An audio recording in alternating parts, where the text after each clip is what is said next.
First time I'm gonna do this. But I hope... wait a second. Can I fix? But I hope at least you're gonna enjoy it. So, since I'm kind of a health worker, and I have been in health institute, I could say, in a longer while now. I've been at a hospital like over a half year, and I have been at elderly home about a year. So I got many stories to tell you. So I think I want to start at the beginning. So at the elderly home, it was I can't say it's a typical like elderly home you think it is. Like they live kind of together in a tiny apartment with just a bed or a toilet. But at the one I work, they have a little apartment with a kitchen, with a living room and stuff. So they were like kind of still living at home, but at the same time we were there to watch them. So we had about six apartments at a floor, and we had three floors to watch. I say watch because it's easier to do that. You don't really watch them, you help them with many stuff, like everything you can think of, like medicine, food, and so on. So I have like, I'm gonna call my patient X or woman X or man X, so I don't get personal information on internet, because then I will be sued and go to jail, like legit. So let's start with patient X. She, I can tell you that is a she. I don't know really where to start because she's so special. She's living with her husband still in the apartment. The husband don't really see so well, and no one, I could say, if it was between me and my coworkers, that no one really liked them because they were kind of, we say, they're picky, like do this and now you have to do this and bring me this. So they were like kind of picky, and they were might have been mean to someone too, because they were like, oh, who's working? Oh, I didn't like them. Or they will like talk behind your back, like second you went out of their apartment. But I just gotta say, I have my special way around people for some reason. So they would also not shower in like months, or at least the woman, apparently, because she was too heavily breathing. She had like not kind of oxygen mask, but she was given oxygen like constantly, because she had like what it's called, at least she wasn't so well at breathing, but it wasn't like critical or something. It was normal on that, on its own definition, like normal, at least. So they would say like, she stinks, and I don't really wanna take the, for example, even socks, because if you took off her socks, it was like a soft socks, like she would walk around her apartment and stuff, because she didn't really went out of it. So she went like wear like cozy socks, you know, you can buy like, it has a fur and they're like soft and stretchy and stuff, and you would like take it on in a winter day. Yeah, when you took off that ones, they were like snow. It was just skin, like dry skin everywhere. So you wouldn't really like breathe it in, or you didn't want to breathe it in because it would like be like, I have skin in my nose. But the husband was at least different. He wanted to change shirts. He was a good man, and he was hygienic too. Like, he would shower when he had the day, because we had days they would shower, so we don't have to shower like whole all of the patient, like 6 patients at each floor. We had 3, so it would be a lot actually to do. So we had at least 3 patients that would shower a day, because you had to also give medicine, help other, and like the other daily routine you would do in the morning. They couldn't really do it themselves. That's why they were there. But as I said, there was the couple, or not the couple actually. The woman would actually be like, talk behind the coworker's back. But the man was like not really into it, and they will fight sometimes, and that will get to us if they fight. But anyway, one night, not quite night shift, but evening shift, I was there. I was just walking around. They live at the top floor, so I was at another patient. That's another story. And just helping them, and I was just gonna go to the room where we would sit and wait for eventually someone to call for help, or drink coffee and just talk. Meanwhile, if we didn't have anything to do, which was pretty often on evening shifts, because there were like no showers, only maybe dinners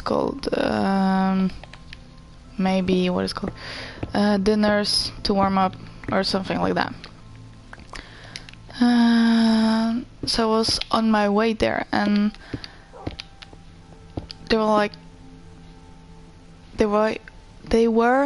their house or their apartment were on the way to the lift, because sometimes I use there, but I wanted to apparently use the lift, even though I'm fucking scared of it.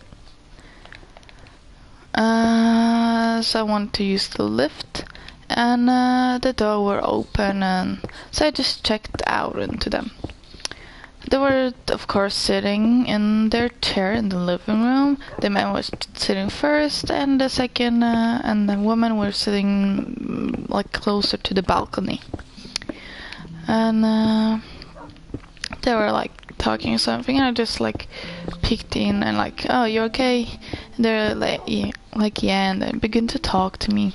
And the man, the husband, took me in the hand, and he started to cry. And the woman explained then he started to cry because I come in and just begin to talk to them. Just took the time to talk to them. Like, no one really, we don't either get time to do it, or don't really know if someone kind of wants to talk with us, because they of course can while we're there, and they can use like the time they need. But we don't really know, like, they don't call like, oh hey, I want to talk or something. So the man was crying because I took the time. I just went in. I didn't think like, oh, I have to go to this patient right now, because I actually had to, but I just went to them instead of going to the other patient that could wait a second. And that was like, they were actually, I gotta say, they're so adorable for me. I don't know what my other coworkers thinks, but I think they're actually kind of adorable. They don't really feel like it, but I think they actually, or they at least like me. That's why I say I have my way around people. Like another story. Now this time at the hospital where I work now. There was a lady. Oh, she was, cause now she's too old for that. She was a health worker like I am. And we always laugh like, oh, when we get old and have to be on a nursing home, we gonna be like whiny and stuff. Like we sometimes meet them because they know how it's done and they can like judge us by how we doing it. Kind of, not really, but you get the point. She was an old health worker like me. So she would like, oh, I don't like you, and oh, this is terrible. They said I was gonna get operated today, and general stuff like that. So she was very displeased about the situation. And we tried our best, like, yes, we know, and we can't do really anything about it, because people are waiting too, and we just can't do anything about it. But, like, that was, like, the nurse was telling in the shift that, like, yeah, she's like that. And then we're like, no, we don't want to go in there. Like, we'll just leave her so she have some peace, and we won't disturb her. Well, that wasn't actually the best idea after all, as I found out. Because when I began to talk to her afterwards, because she wanted to know and stuff like that, like when she wanted to be taken or what's going to happen now and stuff, like the normal question you would ask. So wait a second. So I just began to talk, and I know it is bad. We know about it and stuff like that, and we can't really do anything about it. And then after, like, I don't know, it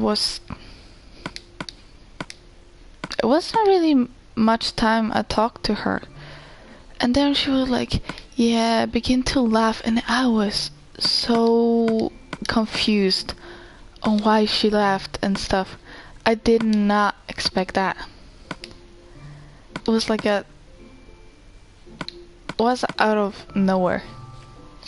She would begin to tell me stories when she worked there, or she worked as a health worker, and like, she was actually a pretty, what is it called, tough woman. Like the poster, what's it called? Wait a second. That's not how you do it. Like the post, like tough women and getting up their sleeves and stuff. Or, well, she was like that in real life, I gotta say, because, for example, there was a man that would kind of touch the nurse, as she told me, and where she worked, and she just one day stood up for every nurse and stuff, and like, hey, you can't do that. So she told me that, and like everyone else, she didn't like, cause they didn't take the time actually to listen to her. That's all it took to make her kind of happy or pleased. Just take the time and talk with her. But the nurses should, since they have so much paperwork, they can't really do that. And since we have, I forget. Since we have more time than the nurses, we can do that. And especially I'm like in a teaching program, which makes me even like I don't have to do this, because it's not really my work to do it, or not my work. It's more about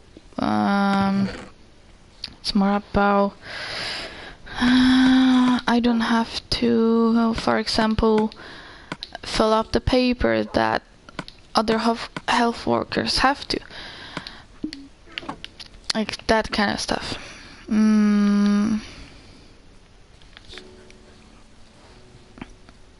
So yeah. And since we're at the hospital,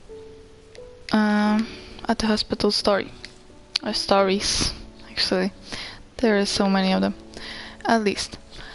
They're like, I could say there are a bunch of stories, but we have a thing called room B006, which is a very famous room actually.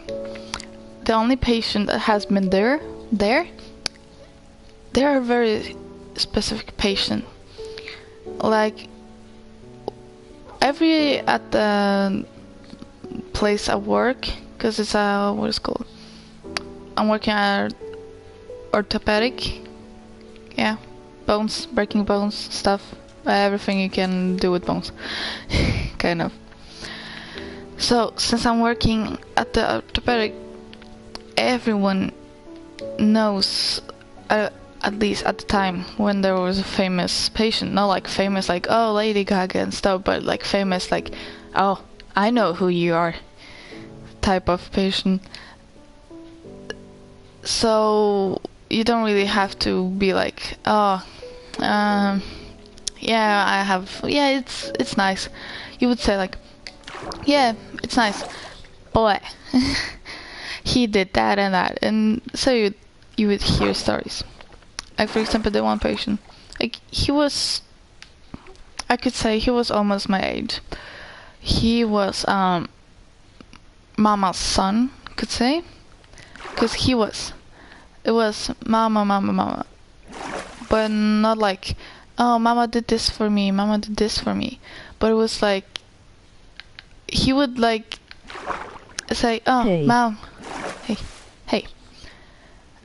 I'm in the middle of a story, so I'm just saying, so you know the context.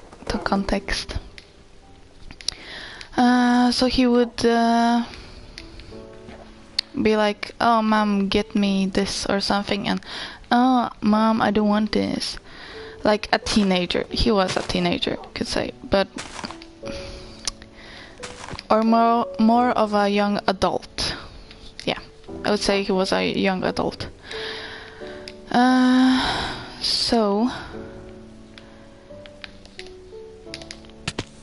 fuck. He was a young adult. So he would whine about things. He after a while, cause he was a trauma. So it was a lot with him. It was a broken arm, broken bone or leg. The eye was bad and stuff like that. So he, after a while, since I think he stayed almost 2 months in there, he would bring his PS4 and I think play God of War, if I remember right. And when you're coming to a shift at the morning, like evening is a different thing. You have slept and you have also done things at home, for example, and at the city if you have to. But when you're coming at the morning, you don't really want, for example, loud music and stuff like that. Well, he didn't like, and you're not the only patient at the thing. There are like 9 other rooms in the hallway, but there's also some that likes to have open door, for example, because it's just too warm or something, or they just want fresh air. So I can't really say who was the most respectful patient I have ever met, because he would turn out hard, not even hard rock, but like heavy metal, like 7 o'clock. Like someone likes to hear it, but when you have actually a lot of elder people in the same hallway, which also don't really like the heavy metal and listen mostly to classic music, well, you get a lot of complaints, which we did. That's not the only story of him. While he was there, he also wasn't like, oh, the perfect patient where we don't have to do anything about it, could say. He would go to the toilet himself or stuff like that. But I mean more like, brain freeze. I just forgot what to say. At least. He would be the perfect patient. Because he was like, I might complain he was so loud and stuff. And, oh, why do you complain? He probably wasn't that loud and stuff like that. Trust me, he was. Like, he was so bad of a patient, actually, that we almost called the police. And I mean, seriously, we almost called the police. Because one night, at some point, he had the guard with him all the time. Because he was so violent to us. So we couldn't just have him alone. There was a guard sitting there or outside his room, depends who was the guard, because some of the guards kind of liked him and stuff, and we were sometimes asked by him to watch movies, but we can't really do that when we have to prep someone for operation and stuff like that. But so there was a guard. I think they were like okay with each other. It wouldn't be like a big oh, I don't like you, or I don't know, because some would like say I don't really like him and stuff. But it was at night. I came not the day after, but like at the day after the night that happened. Well, the nurses that were at the night shift told us that he went down to cafeteria. It is a big hospital, so the cafeteria is actually pretty big. And we have a cafeteria for both like patient visiting and the co-workers, kind of. For the co-workers, more like, it is a normal one with just chairs and tables. For the patients, it's more like sofa and stuff. Some chairs too, depends what they like, but it looks a little bit prettier, at least. So we went to the cafeteria, and apparently I don't think he got his painkillers because he used it up, kind of. You can't get painkillers like gimme and no wait. You have to wait some time to get your painkillers if you got like 5 minutes ago, because you just kind of got it. So apparently he was mad, and he had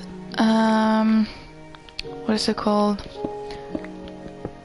He was bipolar, which his humor kind of is like good, and then it can turn like upside down. So I think that happens, that because the nurse really couldn't tell what happened, but I think his humor just went upside down. He started to flip what's it called, tables and chairs at the cafeteria, so he made a mess and maybe destroyed some. The guard was almost to calling the police, but the nurses that was on the day shift, they really complained at him. I kind of get it, because the patient could get his kind of lesson, or at least get calmer. But I don't really support that. But the nurses were complaining that the guard didn't call actually didn't call the police. But that wasn't the first thing. Like, after he went to cafeteria, he also came to his room, because they have rooms. He went to his room and he destroyed the ventilation plate, so that had to be changed after he left the hospital, even though he came back after a while, because we have patients that returns and we know exactly who they are and stuff, because we know them. But he also destroyed apparently the door, because it has been changed, so the door doesn't have even the right letter, like what is called, numbers on it. It has a completely different numbers, because the outside door to the room has for example B006, right? It has it on that side, so you know which room it is. And the door was like E27 or something to the bathroom, so he destroyed that too, apparently. Many other things he destroyed was also the bed. It was so messy at his room. I can't really tell how they cleaned it, but I'm happy they did. At least. So, like, patient like this, we don't really like them, but everyone needs help, and we're trying to give them. Like, cause he was so kind of mentally unstable, we tried to call the psychiatrist. Yeah. But they didn't really answer us, if I can say it like that. They say they didn't need it. Sometimes it happens, but we don't like when it happens, because we really want to help the patient if it's needed and stuff. But at that point, we can't really do that.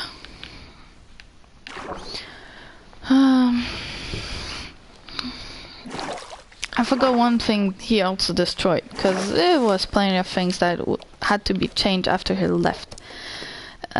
Also actually was window? Not quite window like the glass and stuff, but like window roller. We have window rolls, so if we, for example, prep the patient for the operation, we have to take off their clothes, like the personal clothes, and give their hospital clothes. So then we take the window roller. So when we found out what have to be changed, we were like, how did he manage? He actually did all the things in just one night. He also destroyed the alarm, because the patient at their rooms, they have like a type of alarm. They have a kind of string which they pull, and then the alarm release, and we get it on our phones, since everyone has a phone in their pocket. We get it on phones, so the alarm doesn't go on the whole hallway, which in a period it did. Yeah, that's another story. So our phone would either ring or vibrate in our pockets. But it is a kind of tiny box, but it has to be really dragged if you wanted to destroy it. It happened that some of the other patient, like that was, I could say, normal, did that, but it doesn't really happen often. It can be pulled, it can be like pulled fast, so it almost rips off, but it won't go off. So I'm like really surprised when I see that someone is destroying the alarm. But let me just finish the story with him. It wasn't really much that happened after him. He was mad, and when we told that, we gave a report to the police, because they had to kind of have it, and they kind of have to know it. He called actually the police and like, delete my files and never try to report on me. And you know, like when you call the police and do that, you know police have important kind of stuff, and especially when you're working at the hospital, you see sometimes police ambulance and stuff. But police car, ambulance, fire truck. And since I'm living in the city, like not kind of middle of the city, but ish in the city, I see that a lot, and I know they hurry, kind of. So yeah,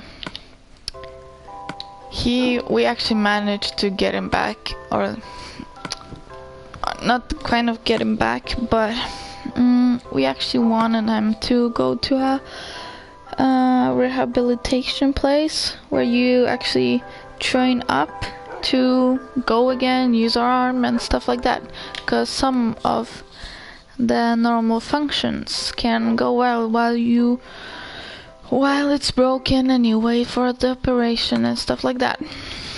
So we want him to go to our rehabilitation place, because we also knew that it wouldn't be a really good thing to let him go to home, since kind of that's the reason why he came in to us. It was kind of because of what he did at home. Not like, oh, he broke his arm at home, but I mean like he kind of run from home and stayed in the forest in like 3 days or something. He isn't like a 5-year-old or something. He's like a young adult. So you have a little bit like, oh, run away from home kind of thing isn't really thing you do. So you can also get like where his mental health is. It isn't really in a good place, is it?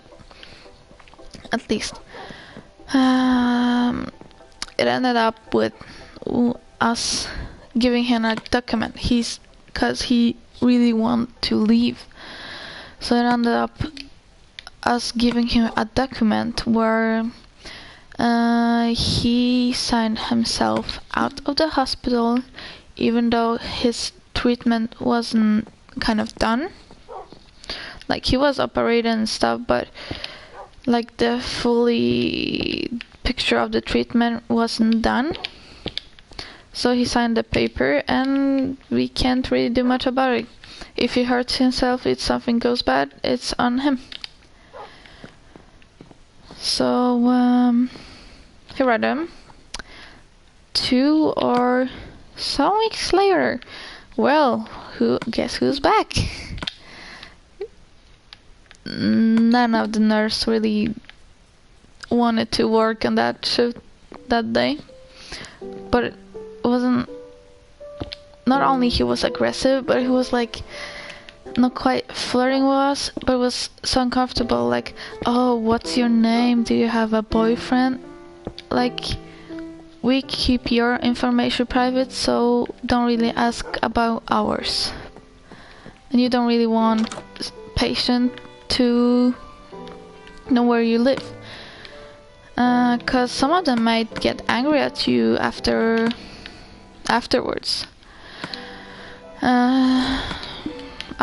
Cause I don't know, just it's a thing people do when they are in not quite pain, but critical what's it called? Critical state. They may get angry, they may get sad or something. And some nurses, and I have gotten threatened by actually patients that not really pretty, like I'm gonna ban you and go to hell and stuff like that. So it's like a regular basis, but now we at least got buttons, so if someone really come to us, like begin to threaten, then the guards come and take them, kind of. So yeah. But hey, thank you for listening to me. I hope you enjoyed it. I'll try to get another one, or to make another one. I don't know when. And see you next time.